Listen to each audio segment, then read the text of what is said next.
ব্রি auto seed সোয়ার machine. এই মেশিনে প্রথমে মাটি, তারপরে বীজ, তারপরে মাটি, তারপরে পানি একসাথে কমপ্লিটলি একটা ট্রে একবার রেডি হয়ে বাড়িয়ে যায়। যদি সব কিছু গোছালো থাকে, বীজ এবং আমাদের মাটি, তাহলে 1 ঘন্টায় 60 বিঘা জমির চারা বীজ একসঙ্গে ট্রেতে করা যায়। 1 বিঘাতে যদি আমরা হাতে করি তাহলে 2000 টাকা খরচ হয়, আর যদি আমরা মেশিনে করি এখন 600 টাকার মধ্যে আমরা 1 বিঘা সারতে পারি। 3 ধরনের অ্যাডজাস্টমেন্টস আছে এখানে। এক হলো আপনি চারার সংখ্যা আপনাকে নিয়ন্ত্রণ করতে পারবেন, চারার গভীরতা নিয়ন্ত্রণ করতে পারবেন, আপনি চারার দূরত্ব, একটা থেকে একটা দূরত্ব কত, কৃষক কোনটা চায়, এই 3টা ধরনের আমাদের অ্যাডজাস্টমেন্ট, অর্থাৎ এক জায়গায় 8টা 9টা অ্যাডজাস্টমেন্ট আছে। অর্থাৎ কৃষক তার নিজের মতো করে আমরা এই কাজগুলোকে সেই চারা রোপণগুলো করতে পারব, চারা সেভ হবে।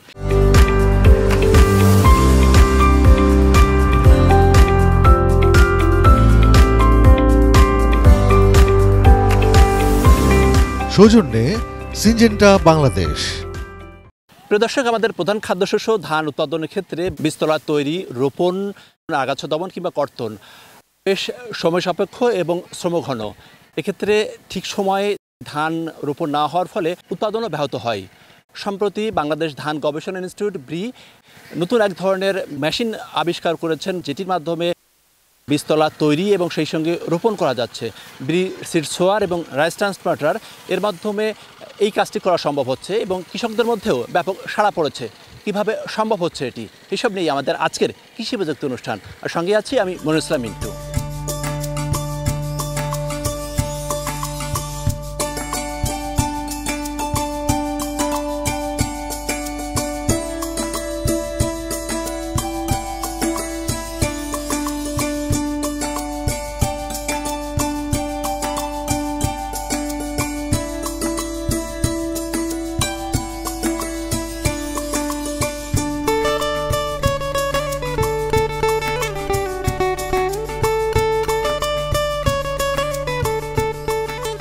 প্রিয় দর্শক, আর বিলম্ব না করে আমাদের অনুষ্ঠানটি শুরু করতে চাই। কিভাবে ব্রির অটো সিড সোয়ার সেটি এই বীজতলা তৈরির যে কার্যক্রম সেটি আমরা জানতে চাই। আমরা এই রাজশাহীর গোদাগাড়ির শফিকুল ইসলাম, যিনি একজন উদ্যোক্তা, আমরা জানতে চাই ব্রি অটো সিড সোয়ার এর কার্যক্রমটা কি, একটু বিস্তারিত আমাদের জানান। ব্রি অটো সিড সোয়ার মেশিন আসলে অত্যন্ত আধুনিক একটা কৃষি যন্ত্র। এটা 1 মিনিটে 1 বিঘা জমির চারা অনায়াসে করা যায়। এক্ষেত্রে আমরা শত শত বিঘা জমির চারা অল্প সময়ে, অল্প লেবার খরচ কমে আমরা অতি সহজে করতে পারি আর কি। তো এটা হলো কৃষকের অত্যন্ত পছন্দনীয় একটা জিনিস, যেহেতু লেবার কম লাগে, সময় কম লাগে, ধারণ ক্ষমতার জন্যে সিডের যে বীজতলা সেটার ক্যাপাসিটি কম লাগে। মেশিনটা কিভাবে কাজ করে আর কি সেটি একটু যদি জানান। এটা হচ্ছে ব্রি অটো সিড সোয়ার মেশিন। এই মেশিনে প্রথমে মাটি, তারপরে বীজ, তারপরে মাটি, তারপরে পানি একসাথে কমপ্লিটলি একটা ট্রে একবার রেডি হয়ে বাড়িয়ে যায়। প্রথমে পড়বে মাটি, ট্রেতে পরিমাণ মতো মাটি পড়ে যাবে, তারপরে পড়বে বীজ, তারপরে আমরা বীজ দেব, তারপরে বীজের উপরে হালকাভাবে আবারও মাটি পড়বে, তারপরে ট্রেটাতে সুন্দরভাবে ঝর্ণার মতো এখানে সিস্টেম পানির ব্যবস্থা করা আছে, ওই পানি ট্রের উপরে পড়ে যাবে যাতে বীজটা শুকায় না যায়। তারপরে ট্রে আমাদের রেডি হয়ে গেল, সরাসরি বীজতলায় চলে গেল। এই যে ধান যেটি আপনি বীজ হিসাবে ব্যবহার করছেন সেটি সংরক্ষণ প্রক্রিয়াটা কি? জি, ধানটা আমরা বীজটা বিভিন্ন কোম্পানি বা বিআরডিসি বা বরেন্দ্র থেকে বীজটা কিনি, ফ্রেশ বীজ। এই বীজটাকে আমরা ভিজাই, 36 ঘন্টা ভিজাই এবং 36 ঘন্টা জাগে রাখি। তারপরে মুখটা ফেটে যখন গাছটা বের হয় সে সময়তে আমরা এই মেশিনে ওই বীজটা দিই। সেক্ষেত্রে আমাদের ওই যে ট্রেতে যে কোনটা গজাবে না, মিচিং হওয়ার কোনো সেটা চান্স থাকে না। এটা 100 হয় আর কি। আর এই পানিটা কি পানি, সাধারণ পানি? হ্যাঁ, সাধারণ পানি। আর মাটিটা একটু আমরা চালনি দিয়ে চেলে নিই যাতে ওখানে খোয়া না থাকে বা ইটের পাথর না থাকে। ইটের পাথর থাকলে হয় কি যে রাইস ট্রান্সপ্লান্টার আছে, সেটা যে পিকারগুলো আছে যেগুলো গোছা লাগায়, ওই পাথরটা যদি পড়ে তাই মেশিনটা আঘাত হয় এবং ক্ষতি হয়। এর জন্য আমরা মাটিটা চেলে নিই, মানে একদম নিরাপদ করে নিই আর কি। আচ্ছা, মানে ঘন্টায় কতগুলো ট্রে এখানে তৈরি করা যায়? এখানে 1 মিনিটে 30টা, 28 থেকে 30টা করা যায়। 1 মিনিটেই? জি। এই যে 30টা ট্রে, এই 30টা ট্রেতে যে আপনার চারা হয় সেটি কত বিঘা জমিতে লাগানো? 1 বিঘা জমি, 1 বিঘা।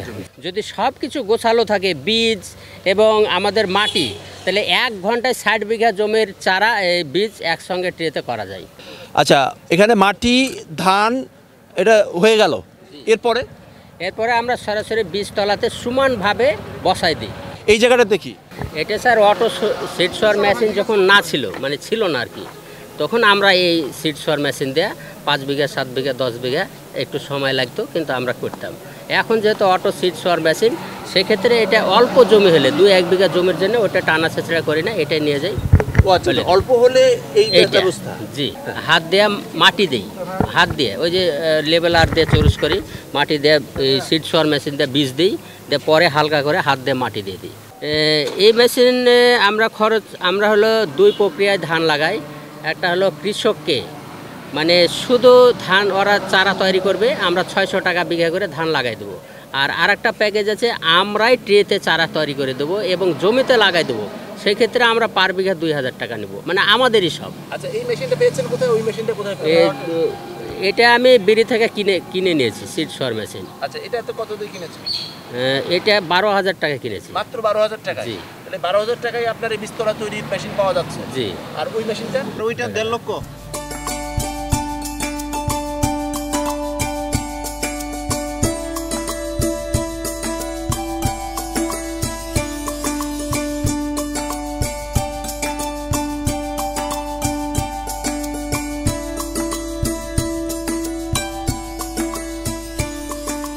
প্রিয় দর্শক, দেশীয় পদ্ধতিতে এবং কম খরচে বিড়ি উদ্ভাবিত বিড়ি সিড সোয়ার এবং রাইস ট্রান্সপ্লান্টার সম্পর্কে আরও বিস্তারিত জানতে আমরা এই পর্যায়ে কথা বলতে চাই বিড়ির যান্ত্রিক চাষাবাদ প্রকল্পের প্রকল্প পরিচালক ডক্টর এ.কে.এম. সাইফুল ইসলামের সঙ্গে। Doctor A K M. সাইফুল ইসলাম, আমাদের কৃষি প্রযুক্তি অনুষ্ঠানে আপনাকে স্বাগতম। জি, আপনাদেরকেও স্বাগতম। আপনারা অনেক কষ্ট করে এখানে কৃষকের মাঠে এসেছেন। আজকে আমাদের এইখানে 2টা কাজ চলতেছে একসাথে। আপনারা দেখেছেন যে ইতিমধ্যে 2টা মেশিন দেখছেন, যে ট্রেতে চারা তৈরি কীভাবে করতে হবে তার একটা মেশিন দেখেছেন, আরেকটা দেখেছেন যে কীভাবে চারা রোপণ। 2টা মেশিন আমাদের দেশীয় উপযোগী করে তোলা। আমরা জানি যে বাইরের দেশ থেকে এই মেশিনগুলো আমদানি করতে হতো, তো আপনারা বলছেন যে দেশীয় পদ্ধতিতে আপনারা উদ্ভাবন করেছেন, বিষয়টা একটু যদি বিস্তারিত বলেন। যা আমাদের গণপ্রজাতন্ত্রী বাংলাদেশ সরকারের কৃষি মন্ত্রণালয় আমাদেরকে একটা প্রকল্প দিয়েছে ধান গবেষণাকে, যেখান থেকে বলা হয়েছে যে আন্তর্জাতিক মানের দেশীয় উপযোগী 10টা কৃষি যন্ত্র প্রস্তুত করতে হবে দেশীয় উপযোগী করে, যাতে আমরা স্বল্প খরচে এই দেশে করতে পারি। ইতিমধ্যে আমরা 10টাই করেছি। আমরা যে 2টা মেশিন দেখলেন, একটা হলো বিড়ি অটো সিড সোয়ার, আরেকটা হলো বিড়ি রাইস ট্রান্সপ্লান্টার।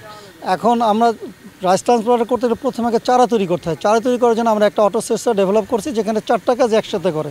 অর্থাৎ প্রথমে বেড সয়েল দিবে, ওই একই মেশিনে আমাকে দিবে স্পটেড সিড হবে পরিমাণ মতো, আমাদের বিভিন্ন ভ্যারাইটির সাথে আমাকে অ্যাডজাস্ট করতে পারবো। তারপরে আমাদের একটা টপ সয়েল দেওয়া, এরপরে লাস্টে আমাদেরকে পানি দেওয়া। এই পানির সাথে অনেকে কিন্তু ফাঞ্জিসাইডও দিতে পারে, অর্থাৎ সে সুযোগ আছে, এটার ফলে কমপ্লিট হয়ে যাবে। তাহলে আমরা কেন এটা করলাম? আমরা দেখেছি যে বিদেশ থেকে একটা মেশিন যার অনুকরণে করতেছে, ওটা আনতে গেলে 6 থেকে 7 লক্ষ টাকা খরচ হয়। এটার দৈর্ঘ্য প্রায় 24 ফিট এবং এই ঘন্টায় মিনিটে তাদের 14টা হইতেছে। তখন আমরা আমাদের ইঞ্জিনিয়ারিং বুদ্ধি দিয়ে আমরা আমাদের দেশীয় উপযোগী করে আমরা এটাকে করছি প্রস্তুত 10 ফিট করলে আমাদের ট্রাকে বহন করা যাবে, খুলে নিয়ে যেতে হবে না, এবং মিনিটে 23টা আমাদের 23টা পরে আমরা ট্রে তৈরি করতে পারবো। এটা হলো আমাদের মূল কাজ। আমরা এখানে মাঠ পরীক্ষণের জন্য এসেছি এবং প্রশিক্ষণ এসেছি। অর্থাৎ মাঠ পরীক্ষণ কেন করি? আমরা প্রত্যেকটা প্রযুক্তি যদি আমরা আমরা ল্যাবরেটরিতে ভালো পারফরমেন্স কর, কিন্তু যেটা যার জন্য কৃষকের জন্য তাদের যদি প্রয়োজনে তাদের যদি মতামতটা আমাদের খুবই জরুরি, যদি তাদের যে ধরনের মতামত সেটাকে আমাকে ইনকর্পোরেট করতে হবে। আবার মেশিন চলার কারণে কোনো প্রবলেম হয় কিনা সেটাও আমাকে দেখাইতে হবে। আবার এখানে রিপেয়ার মেনটেন্সের কোনো সমস্যা কিনা সেটাও আমাকে আইডেন্টিফাই করতে হবে। এটা করার জন্য আমরা মাঠে নিয়ে আসছি। মাঠে আজকে আমরা কৃষকরা 2টা কাজই করছে, তাদের ফিডব্যাকও নিতেছি, আবার ট্রেনিংও দিতেছি কীভাবে এই মেশিনটা চালাবেন। এর ফলে এই সমস্ত তথ্য নিয়ে আমরা কি করব, পরবর্তীতে আমাদের মেশিনের উন্নয়নে আমরা ব্যবহার করব, যেটা হলো আমাদের গবেষণার মূল ভিত্তি। বিড়ির যে সিড সোয়ার এবং রাইস ট্রান্সপ্লান্টার মাঠ পর্যায়ে এসে কীভাবে কাজ করছে আমাদের বিস্তারিত একটু যদি জানান। রাইস ট্রান্সপ্লান্টার এটা 30 সেন্টিমিটার 4 সারি হেঁটে চালানো যাবে সেই মেশিনগুলো আমরা এখানে এনে দেখছি যে মাঠে আসলে কয়টা করে চারা দরকার, আমাদের কৃষক রিকোয়ারমেন্ট ফুলফিল করে কিনা। কারণ বাংলাদেশে এখন অনেকগুলো ইম্পোর্টেড আমদানিকৃত মেশিন চলতেছে, তাহলে আমাদের এটা বিশেষত্ব কী হবে, কেন আমরা এটা করতেছি? আমরা তো বিদেশ থেকে আনতেই পারি। আমাদের যেটা উদ্দেশ্য হলো যে আমরা দেশে তৈরি করব, যেহেতু সরকার আমাদের একটা প্রকল্প দিয়েছেন উন্নয়নের জন্য, আমরা দেশে একটা করব যাতে সস্তায় হবে এবং দেশের মানুষের কর্মসংস্থান হবে, আমদানি যে নির্ভরতা কমবে, বৈদেশিক মুদ্রার সাশ্রয় হবে, অর্থাৎ স্বয়ংসম্পূর্ণ হওয়ার লক্ষ্যে আমরা কিন্তু এটাকে করতেছি। আমরা ফার্স্ট ট্রায়াল ফিল্ড ট্রায়াল আমরা সাকসেস হয়েছি। এখন এখানে গভর্নমেন্টের নীতি সহায়তা দরকার, অর্থাৎ আমাদের দেশে অ্যাসেম্বলি লাইনে এই কাজগুলো কখনোই হয় না, অর্থাৎ আমরা এটাকে অনেকগুলো ভাগে ভাগ করছি। আমাদের যে বর্তমান যে সরকার যে আমাকে 2টা বছরের এক্সটেনশন করেছেন প্রকল্পটা, অ্যাসেম্বলি লাইনের সস্তায় কীভাবে বানানো যায়, প্রজেক্টের ডেভেলপমেন্ট আমাদের হয়ে গেছে, এটা চলমান, এটা আরও চলবে, সামনে অনেক পরিবর্তন হবে। কিন্তু এখন হলো প্রোডাকশন কস্ট কীভাবে কমানো যায়, একটা দুইটা দিয়ে এটা কখনোই কমানো যাবে না। এই জন্য আমরা কৃষি মন্ত্রণালয়ের নীতি আর একটা নির্দেশনা নীতি দেওয়া হয়েছে, সে নীতির কাজ চলতেছে। আমাদের এখন বড় চ্যালেঞ্জ 30 থেকে 40-50 জন আমাদের স্পেয়ার পার্টস ম্যানুফ্যাকচারার লাগবে, যারা কোয়ালিটি ইন্টারচেঞ্জেবিলিটি যারা নিশ্চিত করবে, যাদের ওয়ার্কশপ মেশিন আছে ওদেরকে আমাদের ট্রেন্ড আপ করে বিভিন্ন জায়গায়, এটা প্রায় 500-600 যে স্পেয়ার পার্টস আছে আমাদের দেশে বিভিন্ন জন তৈরি করবে, কোয়ালিটি কন্ট্রোল হবে, এক জায়গায় অ্যাসেম্বল হবে। আমরা সেই উদ্যোক্তাও খুঁজতেছি, আমরা স্পেয়ার পার্টস ম্যানুফ্যাকচার করতেছি। যখনই এটা সাকসেস হয়ে যাব তো আমরা খুবই আশাবাদী, এই লক্ষ্যে আমরা খুব জোরালোভাবে কাজ করতেছি। আমরা এই বছরের মধ্যে একটা অ্যাসেম্বলি লাইনের একটা কনসেপ্ট বা প্রসেস ডেভেলপ করবে, এরপরে আমাদের সস্তায় আমাদের এই মেশিনগুলো আমাদের বাংলাদেশের কৃষকরা আমরা দিতে পারবো। সবচেয়ে বড় কথা হলো আমরা মেশিন তৈরি করলাম, কিন্তু প্রশিক্ষিত জনবল দরকার, যেটা আমাদের মানুষ তো আমাদের দেশের মানুষ অত মেকানিক্যাল মাইন্ডেড এখন হয়ে ওঠে না। আমরা তাদের চাচ্ছি যেটা মেকানিক্যাল মাইন্ডেড, অর্থাৎ মেকানিক্যাল মাইন্ডেড হলে এটা কীভাবে চালাবে, ভালো মেশিন আমরা নিয়ে আসলাম, কিন্তু যদি তার চালকের দক্ষতার অভাবে আমাদের এই মেশিনগুলো চলবে না। এটা খুবই সফিস্টিকেটেড মেশিন, এটা যে কেউ চালাইতে পারবে না, ইচ্ছা মতো চালানো যাবে না, সফট হ্যান্ডেলিং মেশিন। এটা আমাকে ধীরে ধীরে ধীরে ধীরে মেশিনটাকে চালাতে হবে। আপনি দেখেন ভিডিওতে আস্তে আস্তে পা দিতে হবে, যদি একবার বাঁকা হয়ে যায় ওই লাইন সোজা করা যায় না। আবার যে কয়টা করে চারা পড়বে, 3 ধরনের অ্যাডজাস্টমেন্টস আছে এখানে। এক হলো আপনি চারার সংখ্যা আপনাকে নিয়ন্ত্রণ করতে পারবেন, চারার গভীরতা নিয়ন্ত্রণ করতে পারবেন, আপনি চারার দূরত্ব, একটা থেকে একটা দূরত্ব কত, কৃষক কোনটা চায়, এই 3টা ধরনের আমাদের অ্যাডজাস্টমেন্ট, অর্থাৎ এক এক জায়গায় 8টা-9টা অ্যাডজাস্টমেন্ট আছে। অর্থাৎ কৃষক তার নিজের মতো করে আমরা এই কাজগুলোকে সেই চারা রোপণগুলো করতে পারবো, চারা সেভ হবে।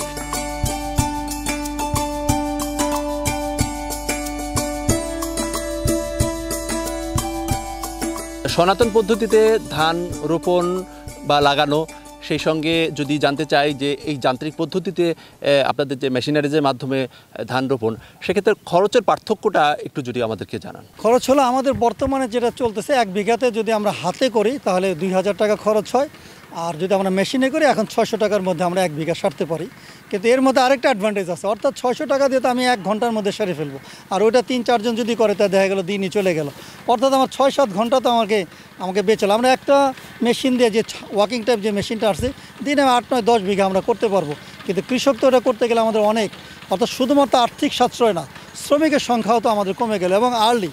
আর একটা বড় অ্যাডভান্টেজ হলো আমি যদি হাতে চারা করি, চারার বয়স থাকে বেশি, চারার বয়সের আমাদের অ্যাগ্রোনমিক যে ফিচারগুলো আছে, চারার বয়স বেশি হলে তার ফলন কম হবে।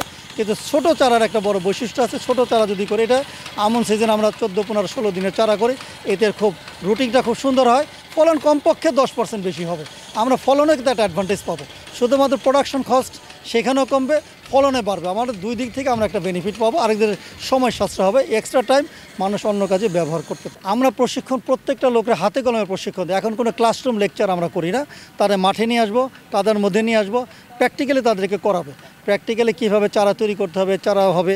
আমরা আবার কি করি, এই চারাগুলোকে তাদেরকে প্র্যাকটিক্যালি করার পরে যখন চারা রোপণের সময় হয়, ওই চারাই আবার কি করি ট্রান্সপ্লান্টারে দিই।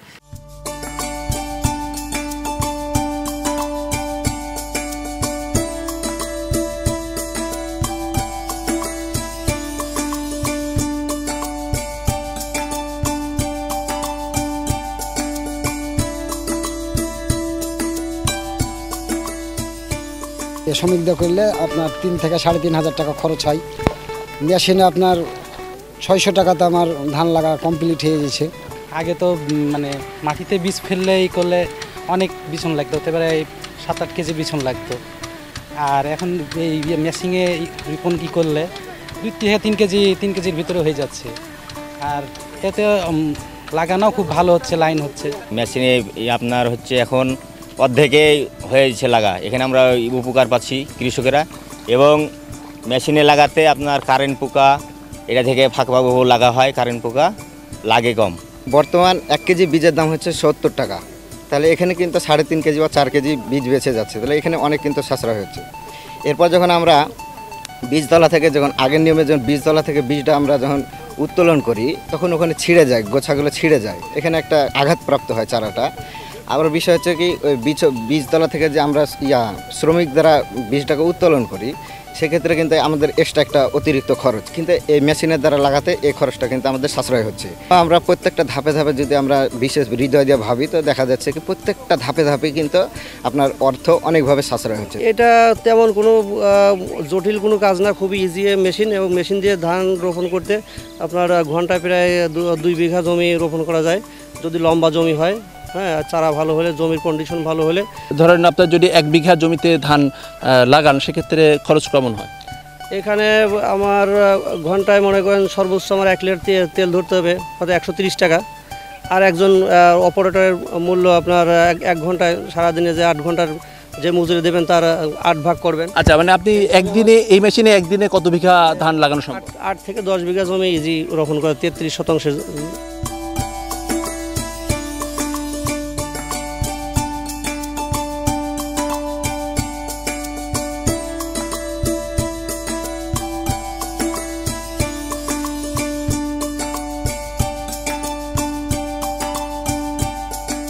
প্রিয় দর্শক, অনুষ্ঠানে এই পর্যায়ে আমরা কথা বলতে চাই রাজশাহীর পবা উপজেলার উপসহকারী কৃষি অফিসার মোহাম্মদ আশরাফুল ইসলামের সঙ্গে।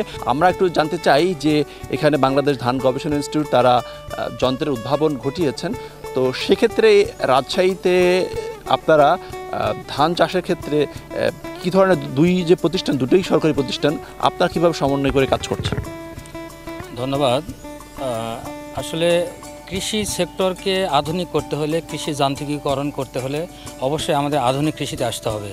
আমাদের কৃষির উন্নয়ন ঘটাতে হলে আমাদের সেকালের কাজকর্ম থেকে আমাদের এখন যে উদ্ভাবিত বিভিন্ন গবেষণা থেকে উদ্ভাবিত নতুন প্রযুক্তিগুলো নিয়ে আমাদের কাজ করতে হবে। এখানে আমাদের কৃষক অনেক এগিয়ে এসছে।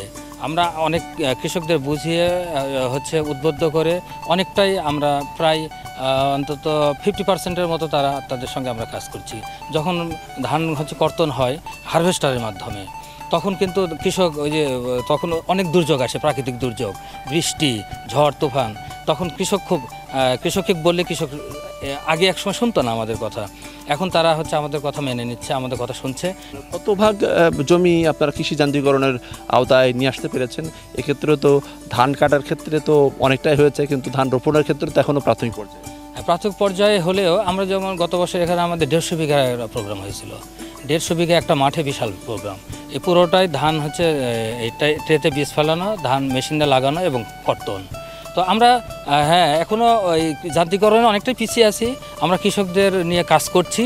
আমরা 30 থেকে 35% আমরা কৃষিতে এই যান্ত্রিকরণে আসতে পেরেছি, সক্ষম হয়েছি। আচ্ছা, মাঠ পর্যায়ে এখন আপনারা কিভাবে কাজ করছেন এবং কৃষকদের মধ্যে কেমন সাড়া পাচ্ছেন? আমাদের সিডসর মেশিন প্রায় 800-র মতো মাঠে চলে গেছে, খুব সহজ, এটার দাম সস্তা, 14,000 টাকা দাম। খুব আমাদের জানি যে বিএডিসির যতগুলো ফার্ম আছে সব মেকানাইজ করছে আমাদের এই বিড়ির সিডসর দিয়ে, এবং কৃষকের মাঠে ছড়াইতেছে। কেবল সিডসর 14,000 টাকা, যেটা ছোটো ম্যানুয়াল যেটা আছে কাদা দিয়ে করা যায়, এইটা সবচেয়ে পপুলারাইজ হয়েছে। খুব সহজেই, খুব কঠিন একটা কাজ, অনেকে এটা নিতেছে। কৃষকরা এখন বিভিন্নভাবে কৃষি মন্ত্রণালয় একটা দারুণ একটা উদ্যোগ গ্রহণ করেছেন, বলেছেন যে যারাই ট্রান্সপ্লান্টার নেবে তার সাথে সিডসর মাস্ট। ট্রান্সপ্লান্টারের দাম হলো প্রায় যা 3 লাখ, 3.5 লাখ, 4 লাখ হবে, তার সাথে এটা অ্যাক্সেসরিজ হিসেবে যেন সকলেই দেয়। তাহলে সিডিংটা অর্থাৎ ট্রান্সপ্লান্টিং মেকানাইজেশনটাকে যদি সাকসেস করতে হয়, সিডিংটাকে সুন্দর করতে হবে, সহজ। সেই সহজটা আমার হয়ে গেছে। এখন ট্রান্সপ্লান্টার খুব দ্রুত কিন্তু এখন দেশে ছড়াই যাবে। Doctor A K M. সাইফুল ইসলাম, আমাদের কৃষি প্রযুক্তি অনুষ্ঠানে আপনার মূল্যবান সময় দেওয়ার জন্য আপনাকে ধন্যবাদ। আপনাদেরও ধন্যবাদ, আপনারা কষ্ট করে আসছেন। এই ডকুমেন্টারি সকলের কাছে পৌঁছে গেলে মানুষ জানতে পারবে যে ধান গবেষণা কীভাবে মেশিন উন্নয়ন করতেছে এবং কৃষকের উপযোগী মেশিন তৈরি করতেছে। আপনাদেরকে ধন্যবাদ। প্রিয় দর্শক, সরকার নীতি সহায়তা পেলে এবং ব্যাপকভাবে এই মেশিন যদি দেশে অ্যাসেম্বলি করা যায়, অবশ্যই কৃষকরা আরও অনেক কম দামে এই মেশিন পাবে এবং ধান উৎপাদনের ক্ষেত্রে বড় ধরনের একটা বিপ্লব ঘটবে এবং খরচ অনেক কম হবে। শেষ করছি আমাদের আজকের কৃষি প্রযুক্তি অনুষ্ঠান। আগামী সপ্তাহে দেখা হবে ঠিক একই সময়। সবাই ভালো থাকুন, সুস্থ থাকুন, আর এটি নিউজের সঙ্গেই থাকুন।